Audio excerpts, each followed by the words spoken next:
ओम शार्वणः भवाय नमः।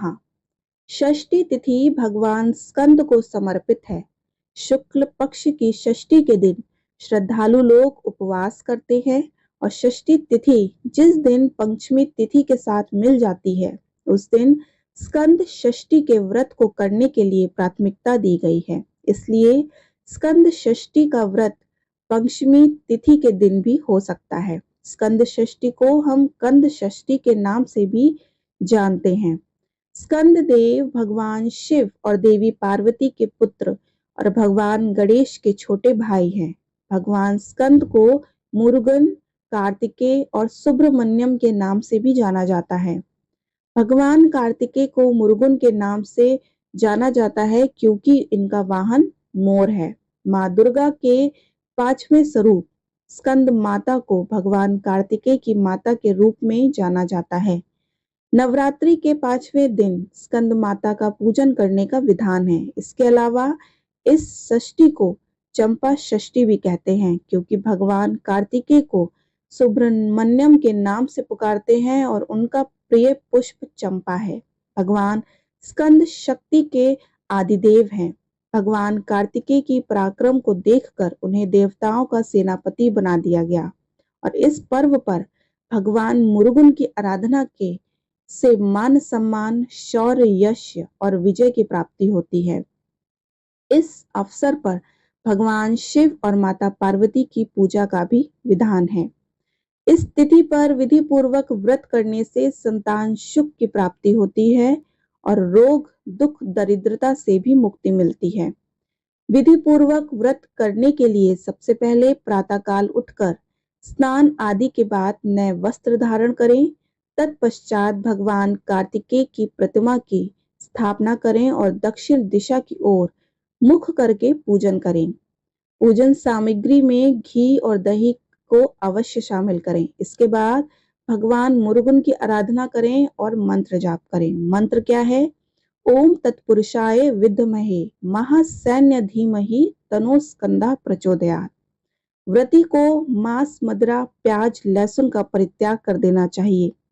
ब्राह्मी का रस और घी का सेवन कर सकते हैं और रात्रि को जमीन पर सोना चाहिए।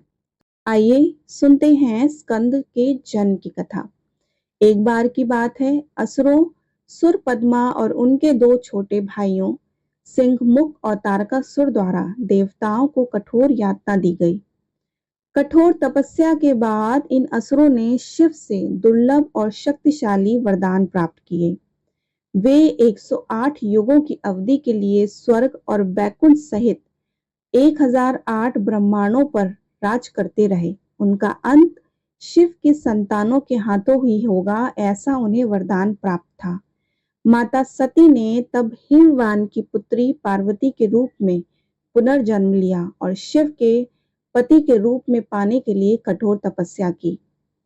पार्वती को अपनी पत्नी के रूप में पाने के लिए शिव भी उसी समय तपस्या में थे।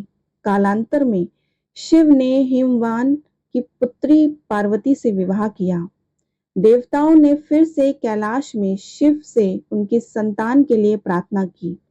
एक बार जब शिव और पार्वती कैलाश में बैठे थे तो आमतौर पर 5 मुखी शिव ने 6 चेहरे धारण किए और पार्वती को लंबे समय से देखा।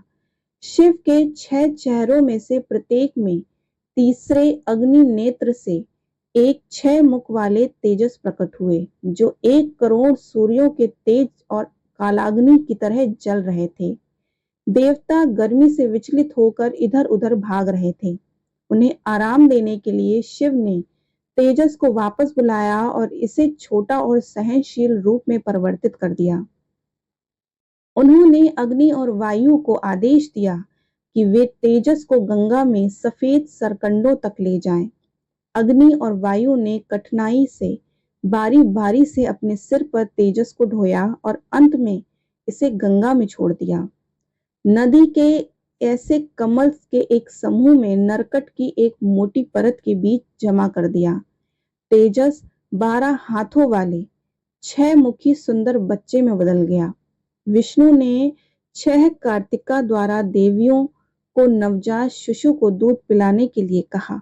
बच्चे ने 6 अलग-अलग रूप लिए जिनका पालन पोषण 6 देवी देवताओं ने किया। शिव और पार्वती कार्तिका की देखरेख में 6 बच्चों के पास गए।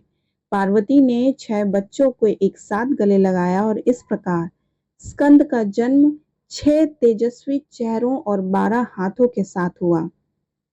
स्कंद के 6 अलग-अलग चेहरे 6 अलग-अलग विशेषताओं को दर्शाते हैं। पहला चेहरा दुनिया को घेरने वाले अंधेरे को दूर करने के लिए प्रकाश की शानदार किरणों का उत्सर्जन करता है। दूसरा चेहरा अपने भक्तों पर कृपा दृष्टि की वर्षा करता है। तीसरा चेहरा ब्राह्मणों और अन्य पुजारियों का अनुष्ठान करते हुए और सनातन धर्म की रक्षा करके परंपरा को बनाए रखता है। चौथा चेहरा यह रहस्यमय ज्ञान है जो दुनिया को नियंत्रित करता है। पांचवा चेहरा लोगों को नकारात्मकता से बचाने वाला ताबीज है और छठा मुखी अपने सभी भक्तों के प्रति प्रेम और दया को दिखाता है। स्कंद पुराण के अनुसार नारद नारायण संवाद में भी स्कंद षष्ठी व्रत का उल्लेख किया गया है। ये व्रत संतान के जीवन से सारी परेशानियों को दूर कर देता है और आने वाले संकट भी कोसों दूर चले जाते हैं। इसी के साथ बता दें कि संतान प्राप्ति की इच्छा रखने वाले भी के लिए भी यह व्रत बहुत ही महत्वपूर्ण माना गया है।